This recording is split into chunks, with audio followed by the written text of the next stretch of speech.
வணக்கம். நியூஸ் ஃபர்ஸ்டின் உலக முக்கிய செய்திகள். முதலில் தலைப்புச் செய்திகள். அமெரிக்காவுக்கு ஹார்முஸ் ஜலசந்தி தரப்பை தொலைத்து விட்டோம், கிண்டல் செய்த ஈரான். ஈரானுக்கு இறுதிக்கேடு, வான்வழி தாக்குதலில் சிதறிய குடியிருப்பு கட்டடம், 13 பேர் உயிரிழப்பு. இஸ்ரேலின் ஹைபா நகரை நேரடியாக தாக்கிய ஈரானிய ஏவுகணைகள். வடகொரியாவிலிருந்து ஈரானுக்கான ஆயுத விநியோகம், கசிந்த உளவு தகவல். துபாயில் அமெரிக்க இராணுவத்தின் ரகசிய தளத்தை தாக்கியடித்த ஈரான். ஈரானுக்கு அடுத்தடுத்து பேரிடி, மற்றும் ஒரு முக்கிய தளம் தாக்கப்பட்டதாக தகவல். இந்தோனேசியாவில் விமான கட்டணங்கள் உயர்வு. ஹார்முஸ் நீரிணையில் சிக்கியிருந்த இந்திய எரிவாயு கப்பல்கள் பாதுகாப்பாக வெளியேற்றம். மொசாட்டின் பிடியிலும் எப்ஸ்டீன் விவகாரத்திலும் திக்குமுக்காடிய ட்ரம்பின் சதி. எண்ணெய் உற்பத்தி அதிகரிப்பு, ஒபெக் நாடுகளின் முக்கிய முடிவு. போர் நிறுத்தம், ஈரான் முன்வைத்துள்ள முக்கிய நிபந்தனைகள். ஹார்முஸ் நீரிணை பழைய நிலைக்கு திரும்பாது, ஈரான் அதிரடி. ஹார்முஸ் நீரிணையை கடந்து சென்ற 15 கப்பல்கள். சவுதி அரேபியா மீது ஏவுகணை தாக்குதல் முயற்சி, வான் பாதுகாப்பு படையினர் அதிரடி முறியடிப்பு. தொடர்பான விரிவான செய்திகள். ஈரானுக்கும் அமெரிக்காவுக்கும் இடையிலான போர் முற்றியுள்ள நிலையில் ஹார்முஸ் ஜலசந்தியை திறக்க கோரி அமெரிக்க ஜனாதிபதி டொனால்ட் ட்ரம்ப் விடுத்த எச்சரிக்கை விடுத்திருந்தார். இதற்கு ஈரான் தூதரகம் கிண்டல் செய்தியை கூறியுள்ளது. அதாவது, ஹார்முஸ் ஜலசந்தி சாவியை தொலைத்துவிட்டோம், வி லோஸ்ட் த கீஸ் என பதிவிட்டு கிண்டலாக பதிலளித்துள்ளது. திறக்காவிட்டால் நரகத்தை அனுபவிப்பீர்கள் என்ற ட்ரம்பின் ஆபாசமான பதிவுக்கு நாங்கள் சாவியை தொலைத்துவிட்டோம் என்று ஈரான் தூதரகம் இவ்வாறு நையாண்டியாக பதிலளித்துள்ளமை உலக நாடுகளை அதிர்ச்சிக்குள்ளாக்கியுள்ளது. ஈரான் தலைநகர் தெஹ்ரானின் தென்மேற்கு பகுதியில் உள்ள குடியிருப்பு கட்டடம் மீது வான்வழி தாக்குதல் நடத்தப்பட்டுள்ளது. இந்த தாக்குதலில் 13 பேர் பலியாகியுள்ளதாக வெளிநாட்டு தகவல்கள் தெரிவிக்கின்றன. இந்த தாக்குதலை நடத்தியது அமெரிக்காவா அல்லது இஸ்ரேலா என்ற விவரம் தெரியவரவில்லை என கூறப்படுகிறது. தெஹ்ரானில் உள்ள ஷெரீப் பல்கலைக்கழகத்தை குறிவைத்து வான்வழி தாக்குதல் நடைபெற்றுள்ளதாகவும், வான்வழி தாக்குதலால் குடியிருப்பு கட்டிடம் சேதமடைந்துள்ளதோடு இயற்கை எரிவாயு விநியோகம் பாதிக்கப்பட்டுள்ளதாக ஈரான் கூறியுள்ளது. ஈரானுக்கு எதிரான போரை முடிவு கொண்டுவர அமெரிக்க ஜனாதிபதி ட்ரம்ப் 15 அம்ச திட்டத்தை கடந்த வெளியிட்டு ஹார்முஸ் ஜலசந்தியை திறக்க வேண்டும், இருப்பில் உள்ள யுரேனியத்தை சர்வதேச அணுசக்தி முகமையிடம் வழங்க வேண்டும், குழுக்களுக்கு ஆதரவு அளிப்பதை நிறுத்த வேண்டும் என்பது உள்ளிட்ட நிபந்தனைகளை அவர் விதித்திருந்தார். இருப்பினும் ஈரான் இராணுவம் இதனை ஏற்காத நிலையில் ஈரானுக்கு இறுதி கெடுவை ட்ரம்ப் விடுத்து எச்சரித்திருந்தார். இந்த பின்னணியில் ஈரான் தலைநகர் தெஹ்ரானின் தென்மேற்கு பகுதியில் உள்ள ஒரு குடியிருப்பு கட்டிடம் மீது வான்வழி தாக்குதல் நடத்தப்பட்டுள்ளமை குறிப்பிடத்தக்கது. வடக்கு இஸ்ரேலின் ஹைபா நகரில் ஞாயிற்றுக்கிழமை நடந்த ஈரான் ஏவுகணை தாக்குதலில் 4 இஸ்ரேலியர்கள் காயமடைந்ததாக நாட்டின் அவசர சேவை தரப்புகள் சுட்டிக்காட்டியுள்ளன. ஹைபாவில் உள்ள 5 மாடி கட்டிடம் மீது ஏவுகணை நேரடியாக தாக்கியதில் காயமடைந்தவர்களில் ஒருவர் கவலைக்கிடமான நிலையில் இருப்பதாக அந்த அமைப்பு தெரிவித்துள்ளது.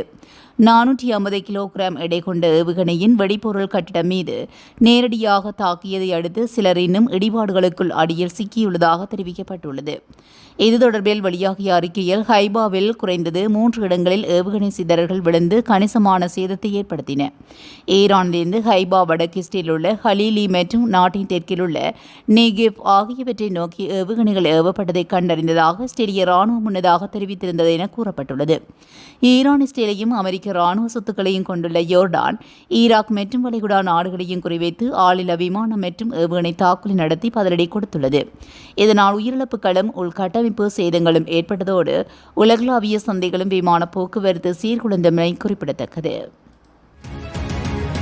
ஈரானுக்கு வடகொரியா இதுவரை எந்தவிதமான ஆயுதங்களையோ அல்லது இராணுவ தளவாடங்களையோ வழங்கவில்லை என தென்கொரியாவின் தேசிய புலனாய்வு அமைப்பு தெரிவித்துள்ளது.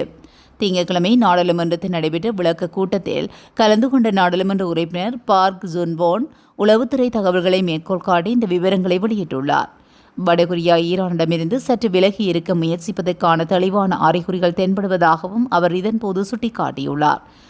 அமெரிக்கா இஸ்ரேல் தாக்குதலில் ஈரானின் முன்னாள் உச்ச தலைவர் அயதுல்லா அலி கமேனி கொல்லப்பட்டபோது வடகொரியா எவ்வித இரங்கல் செய்தியையும் அனுப்பவில்லை என்றும், புதிய தலைவராக முஜ்தபா கமேனி நியமிக்கப்பட்ட போதும் அவருக்கு வாழ்த்து தெரிவிக்கவில்லை என்றும் பார்க் குறிப்பிட்டுள்ளார். வரும் மே மாதம் அமெரிக்க ஜனாதிபதி டொனால்ட் ட்ரம்ப் மற்றும் சீன தலைவர் ஷி ஜின்பிங் இடையே நடைபெறவுள்ள முக்கிய உச்சி மாநாட்டுக்கு முன்னதாக ஒரு புதிய தந்திரோபாய வழி பெறுவதற்கான முயற்சியாகவே வடகொரியாவின் இந்த நகர்வு இருக்கலாம் என அவர் மேலும் தெரிவித்துள்ளார். இதேவேளை மற்றொரு நாடாளுமன்ற உறுப்பினரான லீ சியோங் குவோன் கருத்து தெரிவிக்கையில் எதிர்வரும் உயர்மட்ட சந்திப்புக்கு முன்னதாக டொனால்ட் ட்ரம்பை நேரடியாக விமர்சிப்பதையும் வடகொரியா தவிர்த்து வருவதாகவும் குறிப்பிட்டுள்ளார். வடகொரியாவின் மிக நெருங்கிய நட்பு நாடான சீனாவுடன் அமெரிக்கா பேச்சுவார்த்தை நடத்தவுள்ள சூழலில் வடகொரியாவின் இந்த ராஜதந்திர மாற்றம் சர்வதேச அரசியல் அரங்கில் உற்று நோக்கப்படுகின்றமை குறிப்பிடத்தக்கது. நேற்று போர்முனையிலிருந்து கிடைத்துள்ள தகவல்களின்படி ஐக்கிய அரபு அமீரகத்தில் உள்ள அமெரிக்கா மற்றும் கூட்டுப்படைகளின் தளங்களை குறிவைத்து ஈரான் நடத்தியுள்ள தாக்குதல்கள் பெரும் பரபரப்பை ஏற்படுத்தியுள்ளன. துபாயில் அமைந்துள்ள மிக முக்கிய ராணுவ தளமான அல்மின் காத் மீது ஈரான் ஏவுகணை மற்றும் ட்ரோன் தாக்குதலை நடத்தியுள்ளது. இந்த தளத்தை ஐக்கிய அரபு அமீரகம் விமானப்படை மற்றும் பிரித்தானியாவின் ராயல் விமானப்படை ஆகியவை இணைந்து இயக்குகின்றன. மேலும் ஆஸ்திரேலியா படைகளின் மத்திய கிழக்கு தலைமையகமும் இங்குதான் அமைந்துள்ளது. ஈரானின் சாகெட் ரக ட்ரோன்கள் இந்த தளத்தின் மீது சில பகுதிகளை தாக்கியுள்ளதாகவும் இதனால் ஓடுதளங்கள் மற்றும் சில ராணுவ கட்டமைப்புகள் சேதமடைந்துள்ளதாக கூறப்படுகிறது. ஈரானிய ஏவுகணைகள் வான்வெளியில் இடைமறைக்கப்பட்ட போதிலும் அவற்றின் சிதறல்கள் துபாயின் முக்கிய பகுதிகளில் விழுந்து தீ விபத்துகளை ஏற்படுத்தியுள்ளது. துபாயின் சொகுசு பகுதியான இங்குள்ள பேர்மாண்டு தீபாம் கோட்டல் அருகே ட்ரோன் விழுந்து வெடித்ததில் பெரிய தீ விபத்து ஏற்பட்டுள்ளது. இதில் 4 பேர் காயமடைந்தனர். ஏவுகணை சிதறல்கள் விழுந்ததில் இந்த முக்கிய துறைமுக பகுதியில் பெரும் தீ விபத்து ஏற்பட்டதாகவும் உலக புகழ்பெற்ற இந்த கோட்டலுக்கு அருகிலும் ஏவுகணை சிதறல்கள் விழுந்துள்ளதாகவும் ஐக்கிய அரபு அமீரகம் பாதுகாப்பு அமைச்சு உறுதிப்படுத்தியுள்ளது. மற்றொரு ஈரானிய பெட்ரோலிய ரசாயன வளாகம் குறிவைக்கப்பட்டதாக ஈரானிய ஊடகங்கள் செய்தி வெளியிட்டுள்ளன. மர்ப்தாஸ்ட் பெட்ரோலிய ரசாயன வளாகம் ஒரு எதிரி தாக்குதலுக்கு உள்ளாக்கப்பட்டுள்ளதாக பல ஈரானிய முகமைகள் தெரிவிக்கின்றன. இந்த தாக்குதலின் விளைவாக ஏற்பட்ட தீ முதல் சில நிமிடங்களிலேயே கட்டுப்படுத்தப்பட்டது என்றும் தெரிவிக்கப்படுகிறது. மர்ப்தாஸ்ட் மாவட்ட ஆளுநர் அலுவலகத்தை மேற்கோள் காட்டி அந்த தொழிற்சாலை பிரிவில் குறிப்பிடத்தக்க சேதம் எதுவும் ஏற்படவில்லை என்றும் ஈரானிய அரசு செய்தி நிறுவனம் கூறியுள்ளது. முன்னதாக ஈரானின் தெற்கில் உள்ள அஷுலுயேயில் இருக்கும் தெற்கு பார்ஸ் பெட்ரோலிய ரசாயன ஆலையை தாக்கியதாக இஸ்ரேல் அறிவித்திருந்தமை குறிப்பிடத்தக்கது. மத்திய கிழக்கு நாடுகளின் நிலை வரும் போர் பதற்றத்தால் விமான எரிபொருள் விலை அதிகரித்துள்ள நிலையில் விமான கட்டணங்களை உயர்த்த இந்தோனேசிய அரசு அனுமதி அளித்துள்ளது. இதுகுறித்து அந்நாட்டின் மூத்த பொருளாதார அமைச்சர் ஏர் லாங்கா ஹார் டார்டோ கூறுகையில் விமான நிறுவனங்கள் தங்கள் எரிபொருள் கூடுதல் கட்டணத்தை அதிகபட்ச விமான கட்டண வரம்பில் 38% வரை உயர்த்திக் கொள்ள அனுமதி வழங்கப்பட்டுள்ளது. இதன் மூலம் பயணச்சீட்டு விலைகள் 9% முதல் 13% வரை அதிகரிக்கக்கூடும். முன்னதாக விமான நிறுவனங்கள் 50% கூடுதல் கட்டண உயர்வை கோரியிருந்த நிலையில் மக்களின் வாங்கும் சக்தியை கருத்தில் கொண்டு 38% என்பதே சரியான அளவீடு என்றும் அரசு முடிவு செய்துள்ளது. அதே சமயம் விமான கட்டண உயர்வு பொதுமக்களை பெரிய அளவில் பாதிக்காமல் இருக்க பல்வேறு சலுகைகளையும் இந்தோனேசிய அரசு அறிவித்துள்ளது. இதன்படி விமான நிறுவனங்களுக்கான மதிப்பு கூட்டப்பட்ட வரி மற்றும் விமான உதிரிப்பாகங்களுக்கான இறக்குமதி வரி ஆகியவற்றிலிருந்து விலக்கு அளிக்கப்பட உள்ளது. இந்த தற்காலிக நடவடிக்கைகள் அடுத்த 2 மாதங்களுக்கு நடைமுறையில் இருக்கும் என்றும் மத்திய கிழக்கு போரின் சூழலை பொறுத்து இது மீண்டும் ஆய்வு செய்யப்படும் என்றும் அமைச்சர் தெரிவித்திருந்தார். எரிபொருள் விலையேற்றத்தால் விமான நிறுவனங்களுக்கு ஏற்படும் நஷ்டத்தை தவிர்க்கவும் அதே நேரத்தில் சாமானிய மக்களுக்கு பயண கட்டணம் கட்டுப்படியாகும் வகையில் வைத்திருக்கவும் இந்த சமசீரான முடிவை அரசு எடுத்துள்ளதாகவும் தெரிவிக்கப்பட்டுள்ளது.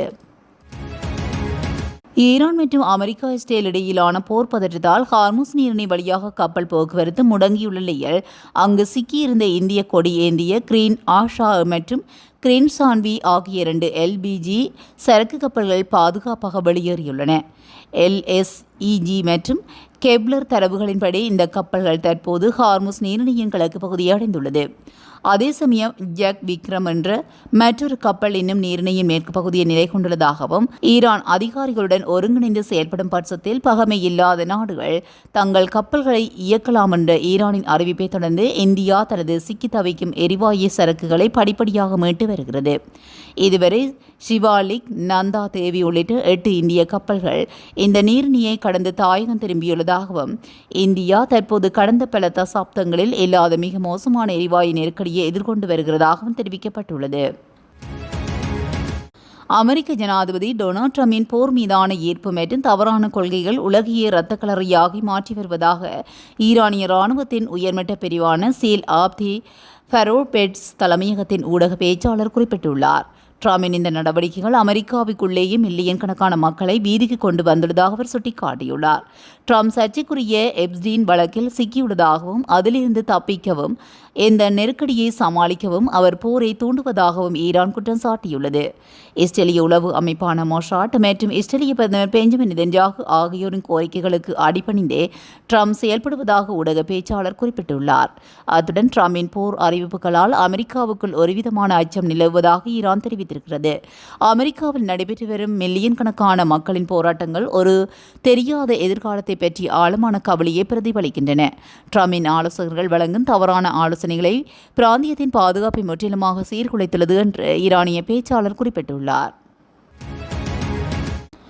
அமெரிக்கா, இஸ்ரேல் மற்றும் ஈரான் இடையிலான போரினால் உலகளாவிய எரிசக்தி சந்தையில் பெரும் பதற்ற நிலை வரும் சூழலில் ஒபெக் பிளஸ் நாடுகள் மே மாதத்துக்கான எண்ணெய் உற்பத்தி அளவை நாளொன்றுக்கு 2,06,000 பீப்பாய்களாக உயர்த்த ஒப்புக்கொண்டுள்ளன.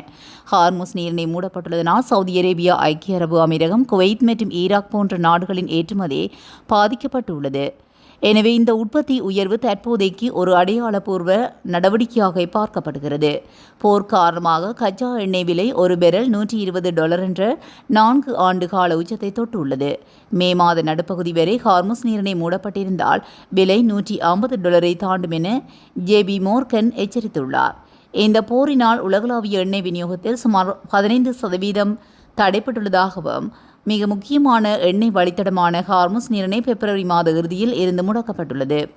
எனவே ஈரான் தனது கடல் எல்லையில் சில நாடுகளுக்கு மட்டும் விலக்கு அளித்துள்ளதாக தெரிவிக்கப்பட்டுள்ளது. அமெரிக்கா மற்றும் இஸ்ரேலிய படைகள் உடனடியாக தங்கள் போர் நடவடிக்கைகளை, குறிப்பாக ஈரானின் உயர்மட்ட தலைவர்களை குறிவைப்பதை நிறுத்த வேண்டும் என்று, அத்துடன் ஹார்முஸ் நீரிணை திறப்பு குறித்து அமெரிக்க ஜனாதிபதி டொனால்ட் ட்ரம்பின் காலக்கெடுவை நிபந்தனையின்றி திரும்பப் பெற வேண்டும் என ஈரான் விரும்புவதாக பாகிஸ்தானிய அதிகாரப்பூர்வ வட்டாரங்கள் நேற்று திங்கட்கிழமை தெரிவித்துள்ளது. மேலும் போர் நிறுத்த முன்மொழிவு ஒன்று தெஹ்ரானுடன் பகிரப்பட்டதை அவை உறுதிப்படுத்தின. அமெரிக்காவும் இஸ்ரேலும் ஈரானின் மூத்த இராணுவ மற்றும் சிவில் தலைவர்களை குறிவைப்பது உட்பட ஈரானுக்கு எதிரான அனைத்து வகையான போர் நடவடிக்கைகளையும் உடனடியாக நிறுத்தினால் மட்டுமே இந்த முன்மொழிவை கருத்தில் கொள்வோம் என்று ஈரான் இஸ்லாமாபாத்திடம் தெரிவித்துள்ளது. என இந்த விவகாரத்தின் முக்கியத்துவம் காரணமாக தங்கள் பெயர்களை வெளியிட வேண்டாம் எனவும் வலியுறுத்திய இந்த நிகழ்வுகள் குறித்து அறிந்த வட்டாரங்கள் தெரிவித்தன. இஸ்லாமிய புரட்சிகர பாதுகாப்படையின் உளவுத்துறை தலைவர் மஜித் காத்மி கொல்லப்பட்டதை தெஹ்ரான் திங்களன்று உறுதிப்படுத்திய நிலையில் இந்த அறிக்கை வெளியாகியுள்ளது. காலக்கெடு அச்சுறுத்தல் மூலம் எந்தவொரு பேச்சுவார்த்தைக்கும் தங்களை கட்டாயப்படுத்த முடியாது என்றும் தெஹ்ரான் கூறியதாக பாகிஸ்தானிய வட்டாரங்கள் தெரிவிக்கின்றன. இரு தரப்பினரையும் பேச்சுவார்த்தை மேசைக்கு வரச் சம்மதிக்க வைக்கும் முயற்சியில் பாகிஸ்தான் ராணுவ தளபதி ஜெனரல் ஆசிம் முனீர் மற்றும் அந்நாட்டின் உயர்மட்ட தூதுவர் இஷாக் டார் ஆகியோர் முறையே அமெரிக்க துணை ஜனாதிபதி ஜேடி வான்ஸ் மற்றும் ஈரானிய வெளியுறவு அமைச்சர் அப்பாஸ் அராக்சி ஆகியோருடன் தொடர்ச்சியான தொடர்பில் இருப்பதாக அந்த வட்டாரங்கள் மேலும் தெரிவித்தன. உடனடி போர் நிறுத்தம் 2 முதல் 3 வாரங்களுக்குள் ஒரு பரந்த தேர்வை இறுதி செய்வதற்காக ஹார்முஸ் நீரிணையை மீண்டும் திறப்பது மற்றும் அதனைத் தொடர்ந்து இஸ்லாமாபாத் நேரடி பேச்சுவார்த்தைகள் நடத்துவது ஆகியவை இந்த போர் நிறுத்த முன்மொழிவில் அடங்கும் என்று அந்த வட்டாரங்கள் கூறின. திங்கட்கிழமையன்று ஈரானுடன் ஒரு உடன்பாட்டை எட்டுவதற்கு வலுவான வாய்ப்பு இருப்பதாக ஞாயிற்றுக்கிழமை ட்ரம்ப் கூறினார். அதே நேரத்தில் தெஹ்ரான் விரைவாக செயல்பட தவறினால் தாக்குதலை கடுமையாக அதிகரிப்பதாகவும் அவர் அச்சுறுத்தியிருந்தமை குறிப்பிடத்தக்கது. ஹார்முஸ் நீரிணை பழைய நிலைக்கு திரும்பாது என்று ஈரான் எச்சரித்துள்ளதாக சர்வதேச ஊடகங்கள் செய்தி வெளியிட்டுள்ளன. அமெரிக்கா, இஸ்ரேல், ஈரான் போர் ஆரம்பமானதிலிருந்து ஹார்முஸ் நீரிணை ஈரான் மூடியிருந்தது. ஹார்முஸ் நீரிணையை திறக்காவிட்டால் ஈரானின் பாலங்கள், எரிசக்தி நிலையங்கள் மீது தாக்குதல் நடத்துவதாக அமெரிக்க ஜனாதிபதி ட்ரம்ப் எச்சரித்திருந்தார். இந்நிலையில் ஹார்முஸ் நீரிணை குறிப்பாக அமெரிக்கா மற்றும் இஸ்ரேலுக்கு போருக்கு முந்தைய பழைய நிலைக்கு திரும்பாது என எச்சரித்துள்ளமை குறிப்பிடத்தக்கது. ஈரானின் அனுமதியுடன் 15 கப்பல்கள் ஹார்முஸ் நீரிணையை கடந்து சென்றதாக பார்ஸ் செய்தி நிறுவனம் தெரிவித்துள்ளது. போர் தொடங்குவதற்கு முன்பு இருந்ததை விட இவ்வழியான போக்குவரத்து இன்றும் 90% குறைவாகவே உள்ளது என தெரிவிக்கப்பட்டுள்ளது. வெளியுறவு அமைச்சர் அப்பாஸ் அராக்சி உள்ளிட்ட சில ஈரானிய அதிகாரிகள் இந்த முக்கிய கப்பல் போக்குவரத்து பாதை மூடவில்லை என்றும் அது எதிரி நாடுகளுக்கு மட்டுமே மூடப்பட்டுள்ளது என்றும் மீண்டும் மீண்டும் கூறி வருகின்றனர். சவுதி அரேபியாவின் வான்பரப்புக்குள் அத்துமீறி நுழைந்த குருஷ் ஏவுகணையொன்றை அந்நாட்டு பாதுகாப்பு அமைச்சகம் நேற்று முன்தினம் வெற்றிகரமாக இடைமறித்து விடுத்துள்ளது. நேற்று முன்தினம் காலை சவுதி அரேபியாவை இலக்கு வைத்து ஏவப்பட்ட இந்த ஏவுகணையை அந்நாட்டின் வான் பாதுகாப்பு படையினர் அதிநவீன தொழில்நுட்ப உதவியுடன் நடுவானிலேயே சிதறடித்தனர். இந்த தாக்குதல் முயற்சி முறியடிக்கப்பட்டதன் காரணமாக எவ்வித உயிரிழப்புகளோ அல்லது கட்டமைப்பு சேதங்களோ ஏற்படவில்லை என முதற்கட்ட அறிக்கைகள் உறுதிப்படுத்தியுள்ளன. இதுபோன்ற செய்திகளை உடனுக்குடன் தெரிந்து கொள்ள நியூஸ் ஃபர்ஸ்டுடன் இணைந்திருங்கள். நன்றி, வணக்கம்.